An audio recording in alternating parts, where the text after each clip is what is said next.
we want to talk about hiring, and you may Yes. be in a season right now where things are ramped up fully. You may be looking for new guys, new subs, new production manager, maybe an admin, and we just want to give some game on hiring. And I actually want to share a story. We needed another sub, told my admin, go on our ad that we have, go look through all the subs and the people that have applied. She was like, I called him, Aiden, I think he's a good one. He turned out to be the main painter at one of the biggest franchises in my area. Every review has his name. Oh my God. And right away, all right, cool. One, he's a rock star. Number two, he's worked with a franchise that has real processes and systems, so he gets it. He's probably worked with high-end homes and nitpicky customer. Why is he leaving and looking at other? Because they're keeping him busy. And I showed him a job, an exterior. I gave him the scope of work. When I said, how much would you need to do this job? It was like, I would need like between 15 and 1,800 bucks. I went to Hey Pros and looked out how much I was actually paying my sub to do it. $2,850. I think that's important because you're also getting an idea of like, okay, if this guy is that good and he's pricing very well as well, that means he probably knows his numbers very well. That's important too when hiring a sub, because I can't tell you guys enough how many times I've had a sub go, oh, that's too cheap. I can't afford that. I'm like, well, hold on a second. How much do you pay your helper? I had to paint the path. What if you had something like this? It's going to be a little bit controversial maybe. When you shift your operating pattern, just journal, brain dump, and just execute what your brain just put on paper. Most painters don't have the finances down to a science. Look, I've been here for like a minute. Feel like some of y'all forgetting. I got it high in the city. First one. What is going on, friends and enemies of the painting business and home service industry? This is Aiden Smith, and I'm hosting the Paint Your Path podcast with my good buddy, great and powerful Joel Mercado. Let's go. What's going on, brother? Where are you at in the world, mister? I'm in Arizona right now. He's in Florida, Arizona, California. This guy's Mr. Worldwide, bro. Yeah. Can't miss me. That's amazing. That means Yeah, you're brother. moving. You're putting in Yes. work. Yes, 100%. A lot of good things coming up, though. I'm excited because we're like event space right now. I'm just excited to be at yours next, too, man. That's in literally a little over 30 days, but we out there. Roadmap, about Yeah. 45 days or so, man. Roadmap.paintprocoaching.com. Quick plug. Let's go. Anyway, Let's go. you just went to contractor domination with Micah and his team. And, dude, how was that? I saw some Dude. clips, spoke. Yeah, man. It was super awesome. A lot of great people, as always, meeting new people as well. It actually made me realize something, right? Like, we're so used to just talking to the same guys, and sometimes when we have new clients, we're just in our world. And I keep forgetting until I go to the event that, like, I'm like, oh, there are other people still, right? Like, because, like, you kind of almost start seeing the same people over and over again. That Right. when these guys are in there and they're brand new people you just met for the first time, you forget that, like, hey, they're also just starting, or they're also in the bottlenecks phase, or they also don't know any of these things and they don't know us. They've never heard of us before. So it's like you kind of get taken back. You're like, oh, yeah, that's right. We still need to help. We still need to make impact. So a lot of great conversations. Man, I learned a lot. And in fact, it's kind of cool because one thing you'll notice with me is I don't show up to the day I'm speaking and I bounce. I stay for all your guys' events. So I'm actually learning too, right? Like, I'm like, great, what are they providing too that I can help for people and learn for myself to give back? And Micah just put us on game on like the new marketing trends, what's happening with Google. I never even thought of this, dude. Like, he was talking about, do you guys track your flow of reviews? And like, it's a pretty simple concept to think about, right? But like, when he said flow of reviews, I was like, okay, what do you mean by that? Well, didn't know this personally, that if you're not staying like consistent on your review basis per week, and you just all of a sudden, like, let's just say this week, you guys had an automation just go out and all of a sudden you got like 10 reviews on Friday. You got like 0 all week. Google's looking at that and it's affecting your Google LSA. So he was talking about a flow of like how to keep your reviews consistent versus just all at once, right? Which we all know, we try to get reviews as much as we can through time, of course. But then there's that one time where like we need an incentive, like we're at like 89 and we need 100. Just let's get some more reviews. That's actually hurting you. So that was like newer for me in terms of the Google LSA side. And then he was just spitting the game. There was so much stuff that he was teaching. And then obviously, like Jason Paris was there. He was talking about AI. I went to work that night the moment he was done talking about AI. I also, with Nick, dude, Nick sent us literally, he didn't send it to us then, but when he got back from being out of town, sent us his whole play. Like production templates, production checklists, production everything. Wow. Sales checklist, his checklist going into his, I was like, this was like the holy grail, dude. Just pulled it So, back. pulled it back, sent us all, anyone that sent him an email, he just sent us his whole playbook. I was like, wow. That was from Nick Slavic. And then Katie talked to Tech Brush. She was also putting game on like set rate percentage, why it's so important for your office, and not having your admin doing 50 different things and have someone that's specific just on appointments and leads. And then we've had Daniel, of course, Profitable Painters for taxes. I learned something new again on the tax game. I was like, damn, dude, like this is what you miss out when you don't go. Yeah. Carter's talking about closing on the spot. Like, dude, and then Michael came in, his other guy from Search Click Grow. Carrie was talking about branding. Bro, it was just like one thing after another after another. I talked about my EOD system, my EOW system, how to train people based off numbers. Dude, it was fire. It was fire. Wow. Man. So that's amazing, quick, man. Like quick summary.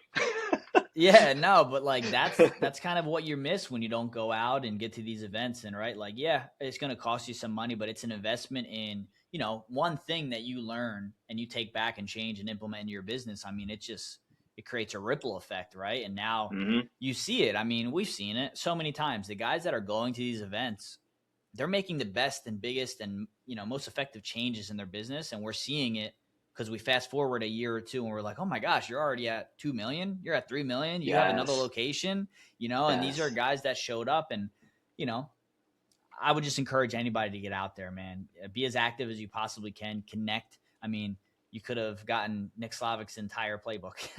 Like, what are we talking about right now? Yeah, dude, it was crazy. Like, I was like, that's worth triple the price of admission, if not more, you know? 100%.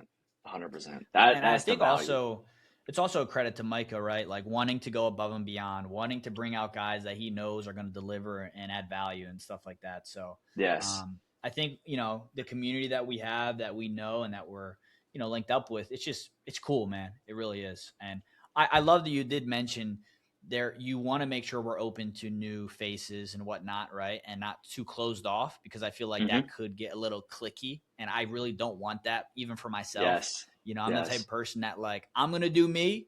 I like these people. They're cool. But like at the same time, I want to still do my own thing and, you know, create my own relationships and go from there and see what happens. And I think everybody should have a little bit of that. But also appreciate when you have good people around and what they're doing, especially for like our industry. You know, I feel 100%. As much as part of it as you are, and giving value and helping these guys grow. I mean, like we talked about before the podcast, a lot of our guys were there, a lot of contractor excellence guys, pro guys. And it just shows you kind of not only what we're instilling in them to go out there and get active, but how committed the guys that are working with us are, right? And now they get to see the guys that we talk about and we hold in high regards, and they see it for themselves, and then it can be an impact on their business and their family. So, bro, there was nothing better than me watching like people in your program, people in my program, literally coaching guys on their own, like at the socials and networking. Like I barely spoke, dude. I'm just watching. I'm like, dude, this is so cool to watch these guys talking about set rate and closing ratio. And are you doing on the spot? Are you doing in production rates? And I'm just watching as like a spectator at this point. And I'm like, wow, how beautiful that is that these guys are taking literally initiative to give back to the community just because. And they're like, hey, man, I was in your shoes. I know exactly what you feel. That's the value you get too on those socials as well. This painting business changed their life, man. That's why I shared that picture. Mirna texted me and she was like, tag me in this. And I was like, I really don't want to post it. I was even telling my wife, I was like, I just want them to do their thing. But like at the same time, I feel like a proud dad where I'm like, damn, 100%. Like it's so cool, you know, to see these guys. And they're good guys, man. Like they're committed to making an impact. And like, you know, like guys like Durant, like my man wants to be like in this and be a voice and, you know, create change and impact. And we've both seen that in our relationship with him. And, you know, that's what we want. We want these guys to be vocal and not be in the shadows with it, you know, like building a business and feel like they have to be like some type of way. Like you can put it out there. Anyway, we do have a topic we're talking about today. Yes, yes, yes. But that was a good segue to start in. Yeah, yeah. Yeah. We want to talk about hiring. And you may Yes. be in a season right now where things are ramped up fully, right? We're in the middle of, August, which is like July, August, man. People are hitting it hard right now. Hmm. And you may be looking for new guys, new subs, new production manager, maybe an admin. And we just want to give some game on hiring, what we've seen with our guys, how impactful it's been, and what to look out for and what processes you should have. So this would be an extension of our Painting Business CEO series. And we're Yep. going to talk about some hiring. And I actually want to share a story of something that happened today for me in regards to hiring, just so you guys can kind of take in and run with it. But we needed another sub. And I told my admin, because I want to be efficient with my time and delegate, and it's something she can do. And I said, go on Hey Pros and go on our ad that we have and go look through all the subs and the people that have applied, because we run a subcontractor model. And if you didn't know, guys, Hey Pros, people can actually apply to work with you.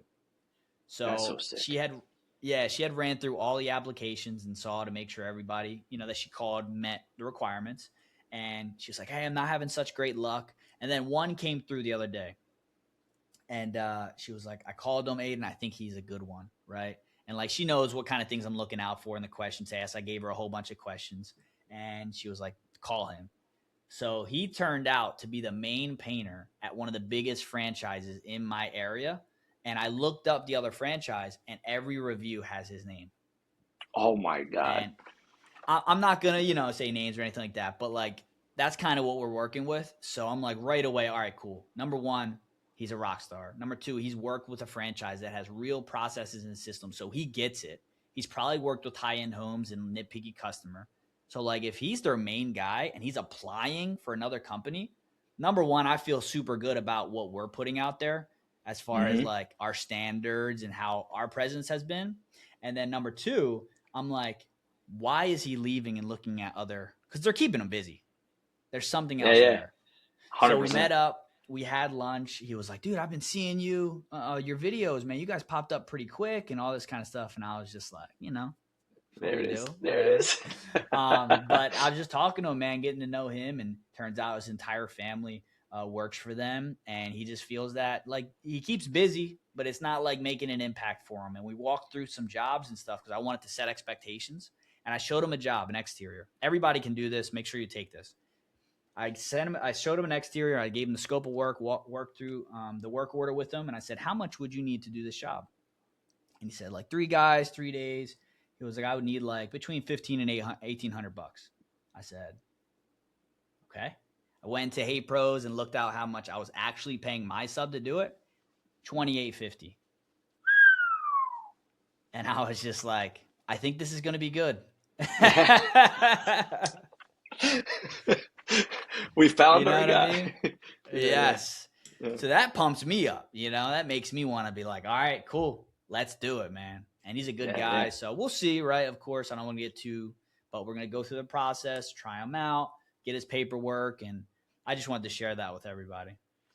I think that's important, right? Because also you're also getting an idea of like, okay, if this guy is that good and he's pricing very well as well, that means he probably knows his numbers very well, right? And I think that's important too when hiring a sub, because I can't tell you guys enough how many times I've had a sub go, oh, that's too cheap. I can't afford that. I'm like, well, hold on a second. How much do you pay your helper? $250, and I start $300 dissecting. a day.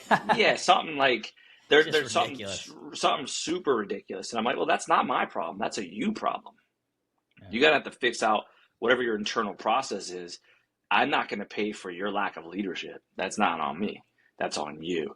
So I always do that as well when I vet subs. I want to know what do they pay their guys and then what's their goal. And then I tell them, like I reverse engineer it, right? So I'll say, hey, Aiden, like if you're a sub, I'd be like, how much do you want to make per week take home for you?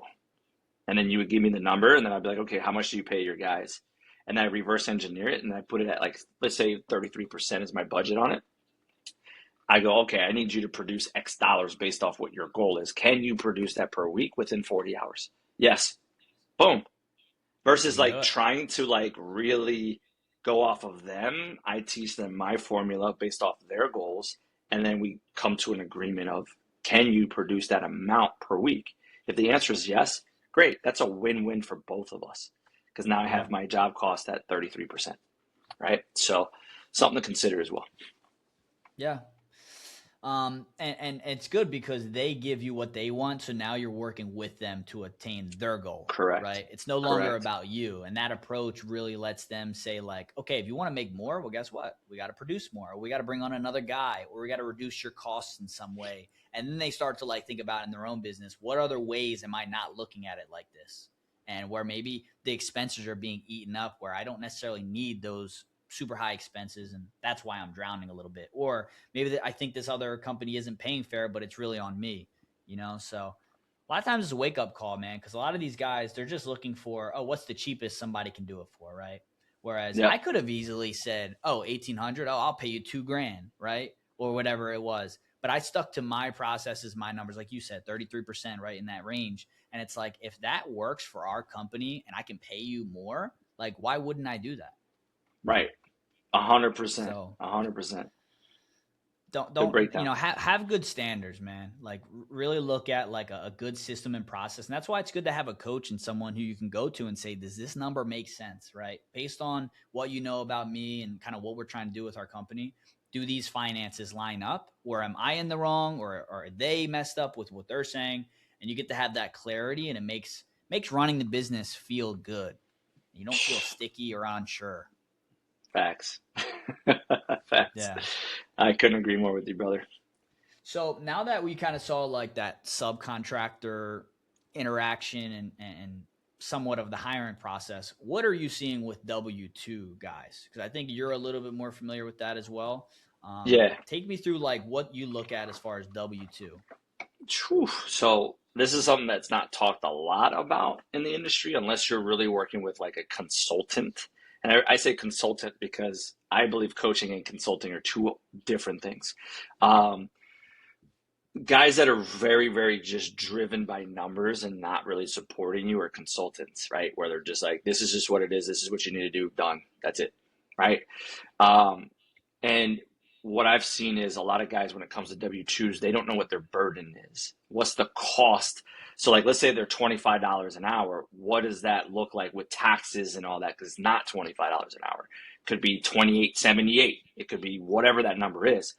So because you got payroll cost, you've got workman's comp.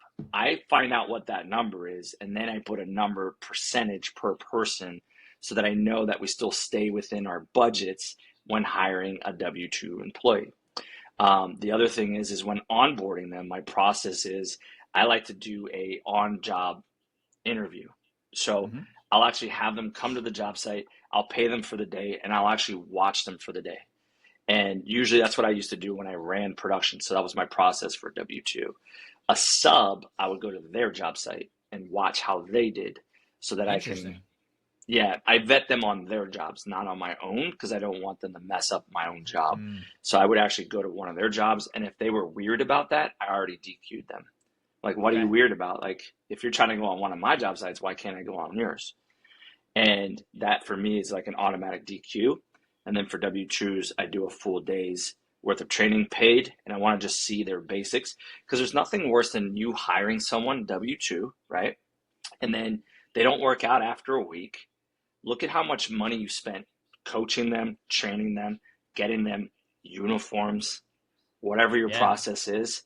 And then your guy's slowing down production. Do the cost on that versus just paying for them a day to see if they're real or not, right?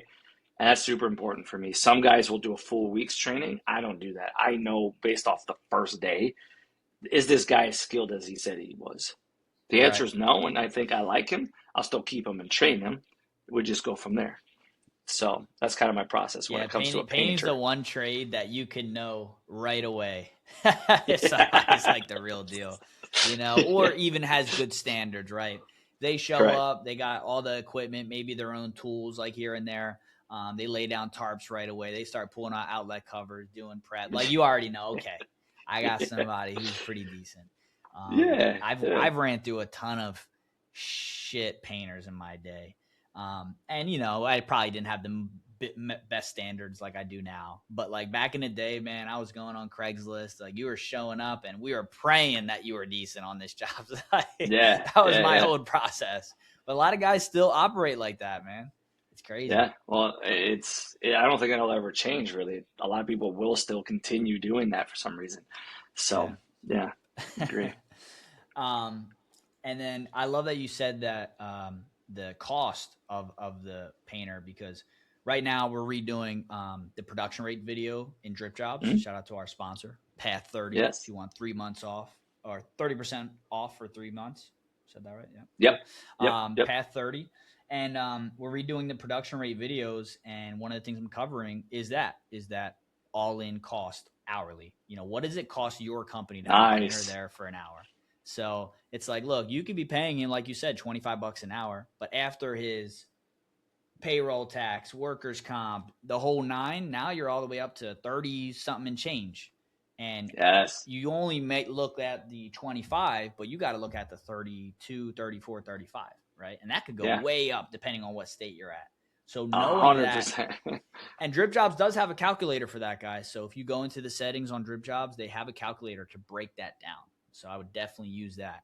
But that now makes you check your sell rate, right? How much you're actually selling a job for. Because if your cost is 35 all in, I got to be at like 85. I got to be at like 90 in order to make it make sense for my company. And if you're still selling at 70, 65 bucks an hour, there's all your profit right there. And you don't even know what's going out the door.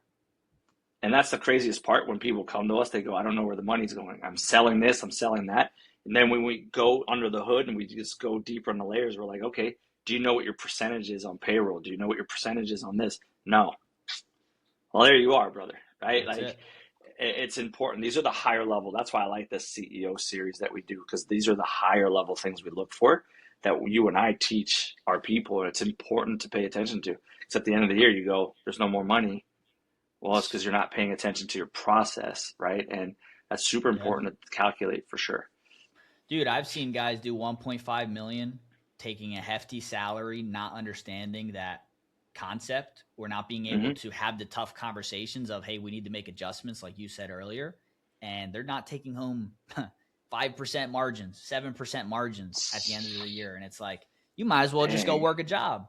You might as well work a management job at a painting company, and you'd be way better off. Less stress, dude. You know what I mean? Seriously. Oh my gosh. Yeah. So that's on the deeper side of things, right? So what's like a process that you do when you hire on a painter, or you know, I'm looking at it as like buckets, right? You have your painter process, because it's far different than how I hire a sales rep, which is far different than how I hire an office admin. What does that look like for you?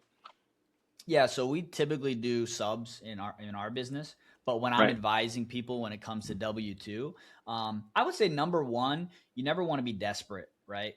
Like you want to select, do I want to have somebody that's a little bit more raw and teach him and just have that character, or do I need a lead who is like, hey, ready to go, and then I need to find that like guy that has a good character but can also paint his ass off.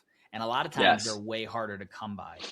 So that's going to be a different search than a raw guy would be, right? Raw guys, you're going to come across them and you're really looking for that character. Whereas that lead, man, I mean, you might have to go through different channels to find him.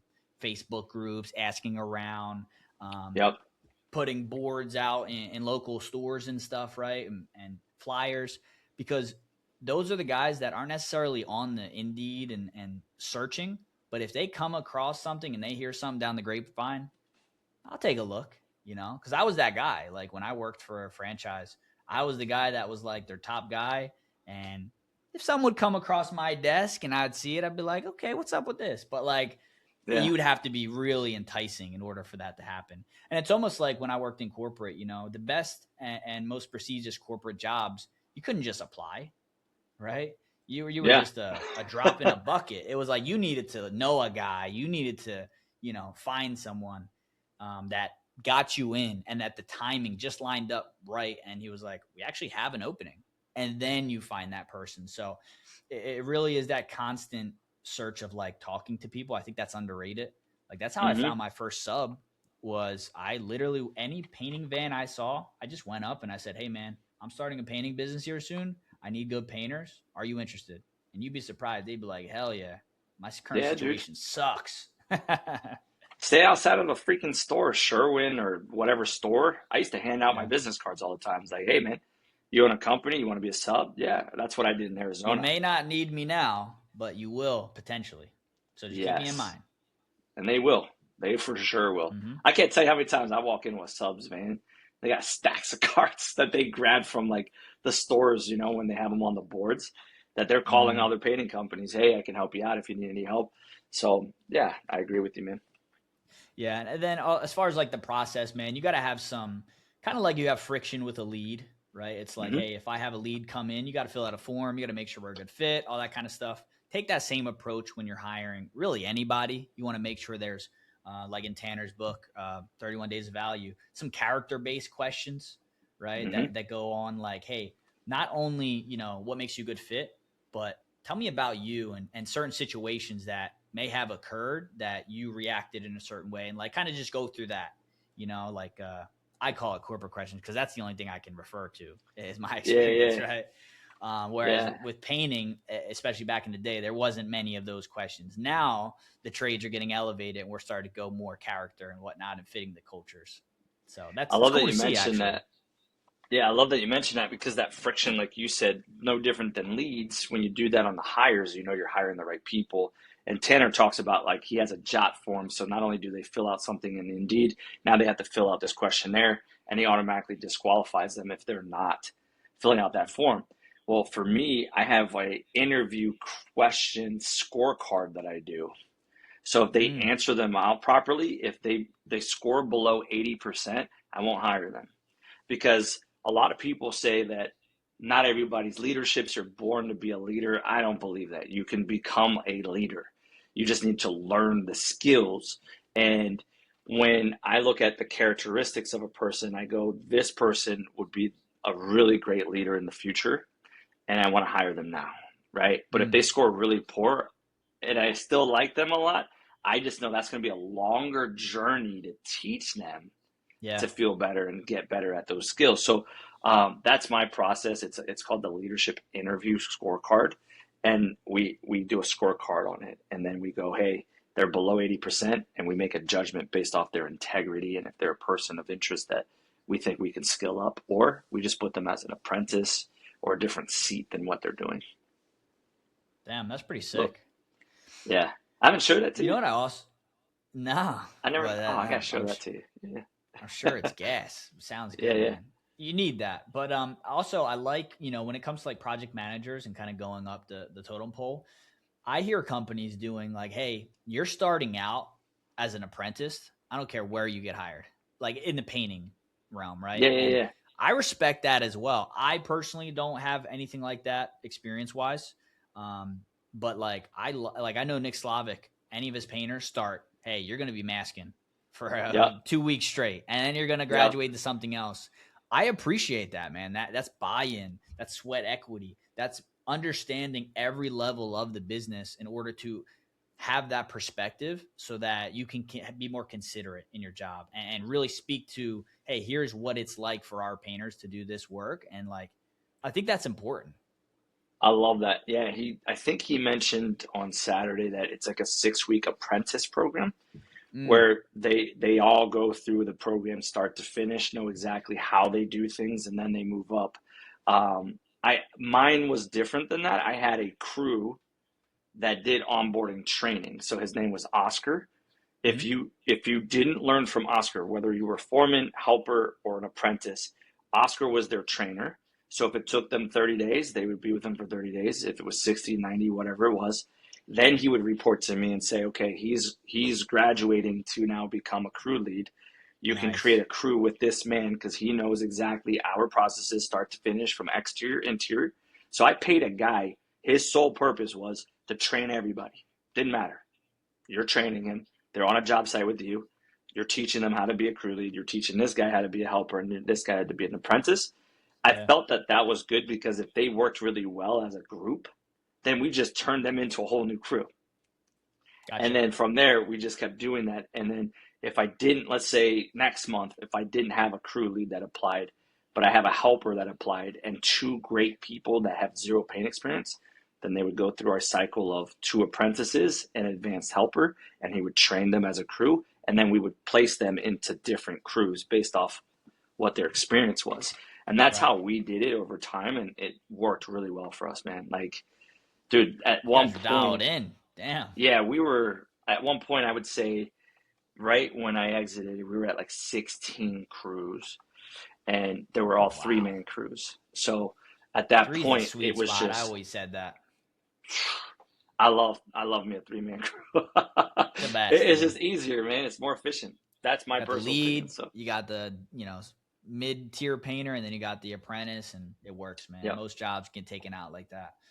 yeah. What would you say to someone that, thinks they need like a SOP all built out like you had in that company, someone who's just starting out building kind of the infrastructure? Do they need like a whole SOP to get painters going and up to speed?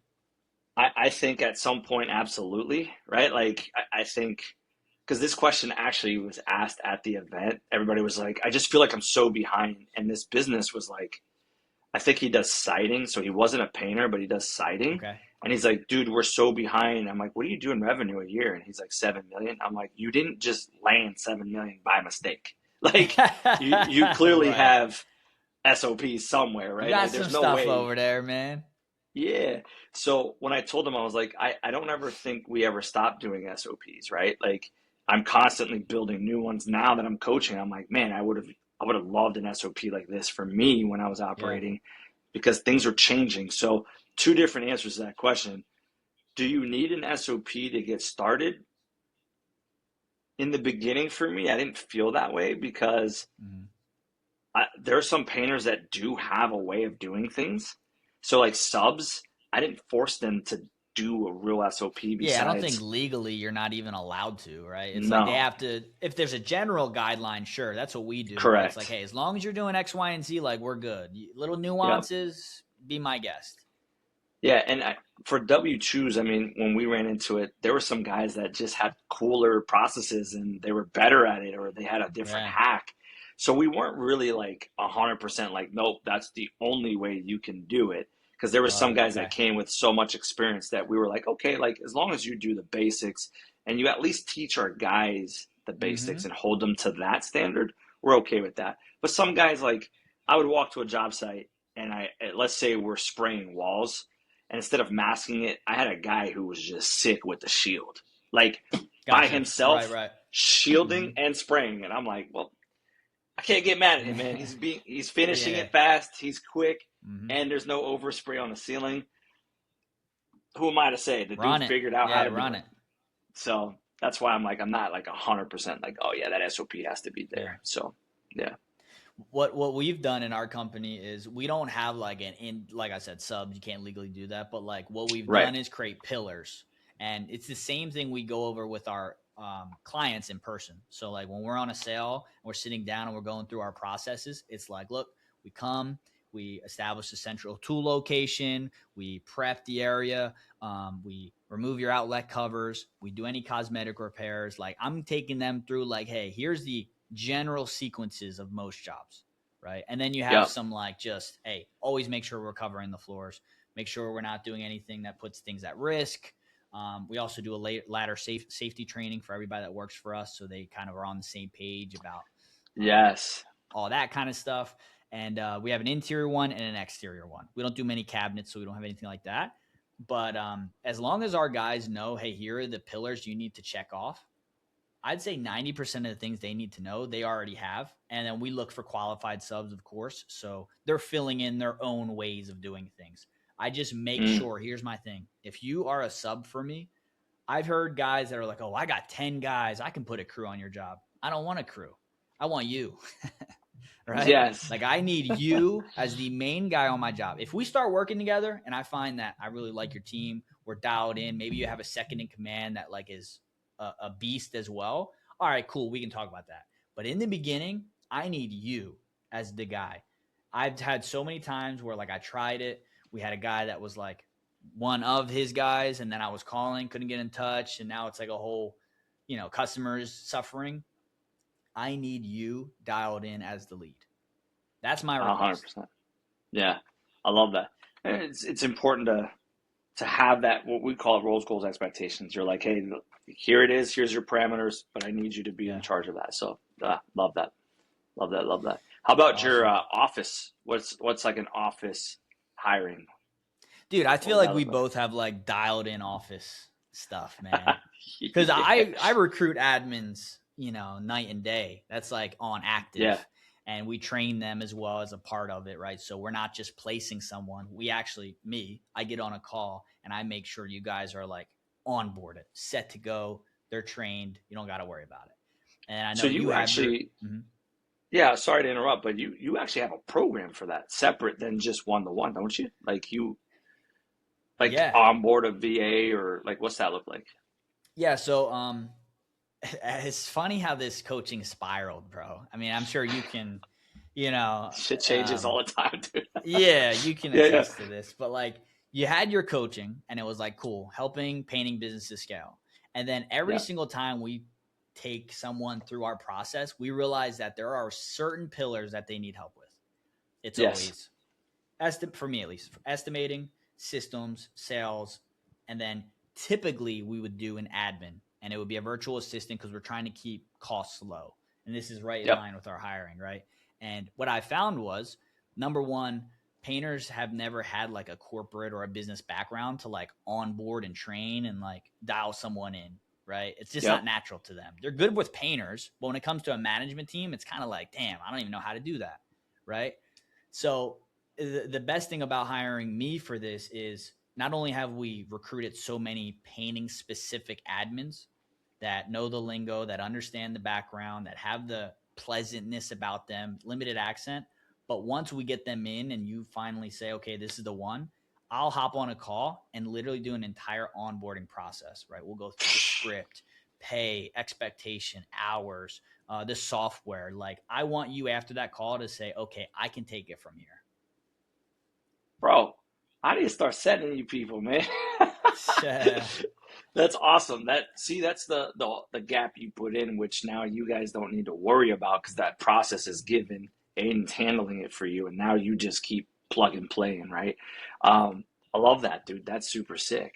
It came from a need, man. It came from these guys wanting to keep costs low and not even knowing that virtual assistants were an option for $10 an hour that can hold down my leads and get me more sales realistically, I love that. I'm actually launching something similar to that, but not for office.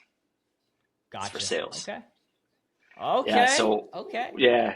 Because I got tired of, I'm getting hired a lot to coach other people's sales reps versus the leader themselves. And I keep saying, well, if I'm coaching them, they're not going to look to you as the leader. And you guys need to learn the sales so you can continue coaching them. So we're launching a sales program that it's just, hey, this is our frameworks. This is what we do. This is how we close it. And we train them, onboard them, get them ready to rock and roll so that when they go onto your team, they're ready. They just need to learn how to do production rates now. So like, obviously I don't do production rates. That's your thing. So if they are, dude, if they've already gotten Aiden's production rates and my sales frameworks, I know you have your own. But if they're doing this program that we're launching, it's like, we trained them up, right? So Sam's going to be training them, coaching them, and literally just getting them ready. You know what I mean? Wow. So that's where I found, because a lot of people don't talk to me about sales, which is kind of ironic. They're always like pushing me for mindset, but I'm like, you do realize I can close the gap in sales for you. So why not onboard your sales reps? And I figured it out finally how to do it virtually. And with like custom painting, I'm going to shout out to custom painting. They're like my model right now. Really? Yeah, because like when we brought in Nathan, Nathan's been crushing it, dude. And we did that. Caesar, we met with right? him. Yeah. All right, I didn't know if there's another custom painting or something, but like, now it's fire. Now they brought a new guy in named Justice. So they're going through a whole 30-day program. We just literally locked that in. So they're going through a 30-day program where they're training with Sam for the next 30 days to increase their closing ratio, tighten them up. I've already met with Nathan. I was meeting with him once a week to now Mm-hmm. figure out what this new program would look like.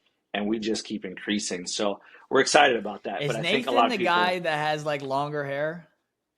it's not kind of shorter now, but yes, he does have longer hair. I love He's that a young guy. kid.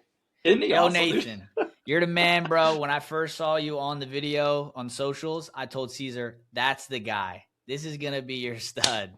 And right away, I messaged him. I said, dude, I love this guy, dude. That kid is amazing, dude. So And charismatic, man. yes, and he's a sponge, right? So, and here's the cool Yeah. part. Can I add something to this real quick? Of course.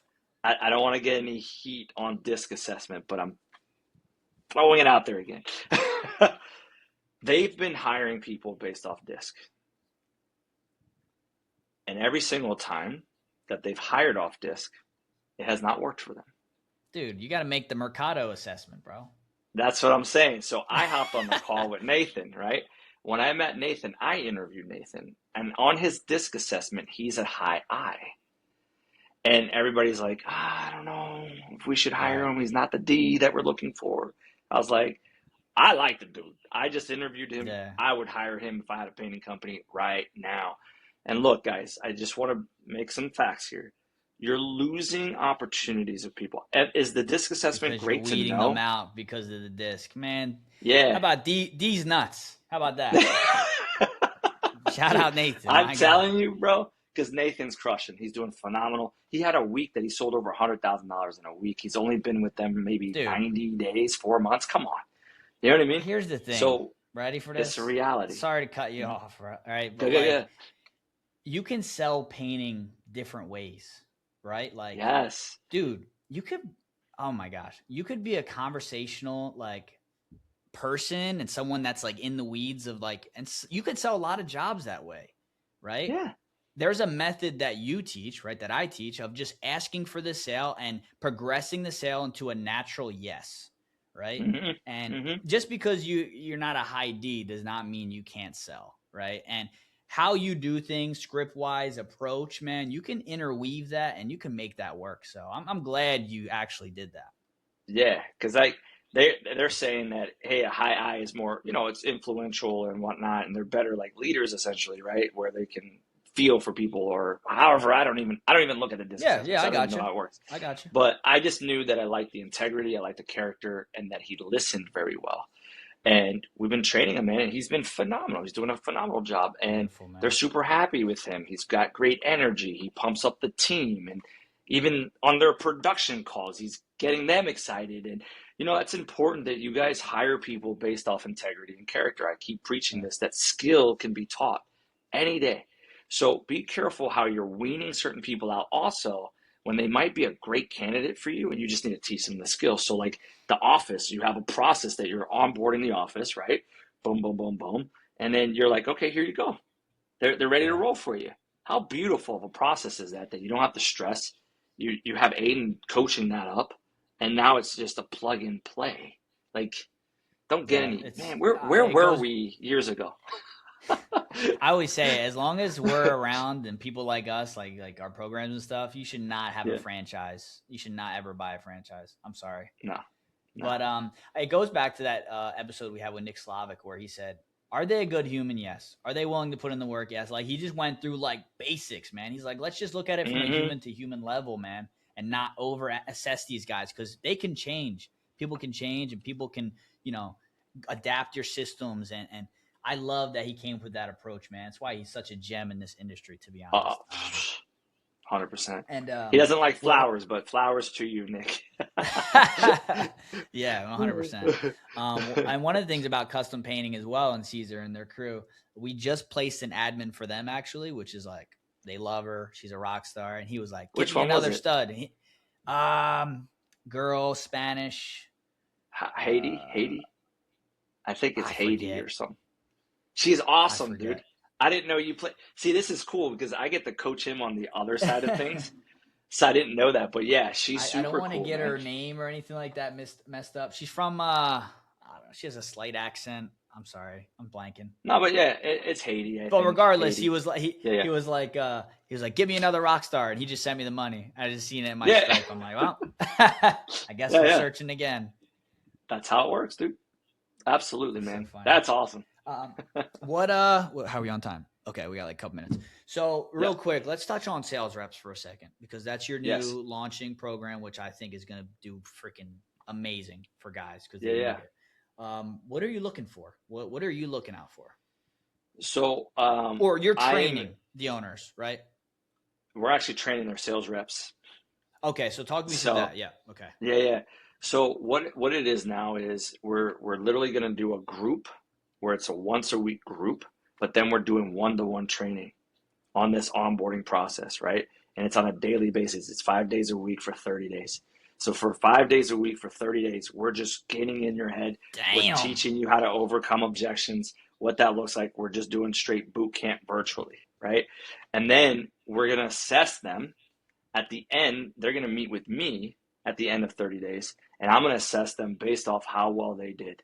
How much did they memorize? Because what we're teaching is 5 objections per each objection. How to handle 5 objections, 5 different ways for each objection. And then we're teaching them that, and then I'm hopping on once in a while on there to teach them the sales psychology. But Sammy's the one that's pretty much running this, right? And he doesn't know this yet. But that's what we're doing. What do you look out for? You know, like if I was someone who was looking for a sales rep, I own a painting business, I'm listening. Like, what am I looking at? What am I looking out for to make this hire? Yeah, I know this sounds weird. 2 things. There's 2 things in the interview. I want to know this guy is revenue driven. People don't talk about this in this space. If you're not revenue driven, you're not going to push to hit these goals. It's that simple. I need a revenue driven. So here's the key words I listen to in an interview. Like, what's the pay like? What's the percentage am I going to get? Okay. And then we start doing goal setting. I want him to talk about money, or her, right? If they don't talk money and they're just like, well, you know, like, I can live off $4,000, I'm not interested. I want someone that wants to shoot to the moon. That's like, dude, how do I make 200K in sales? I'm like, you're my dude. And then that's the first thing I look for, because he's hungry. Okay. The second thing I look for is their enthusiasm. Are they boring? Are they monotone? Are they just like not alive? I'm not interested. Are they enthusiastic? Can they walk in a room and bring someone that looks like they're highly down and make them excited about their project? Those are the 2 main things I'm looking for. After that, I'll teach you everything else. So that's where we're at when we look for a sales rep. We'll end it right there, man. Well, I'm excited for that to be launched and all, you know. Yeah, man. Frick yeah.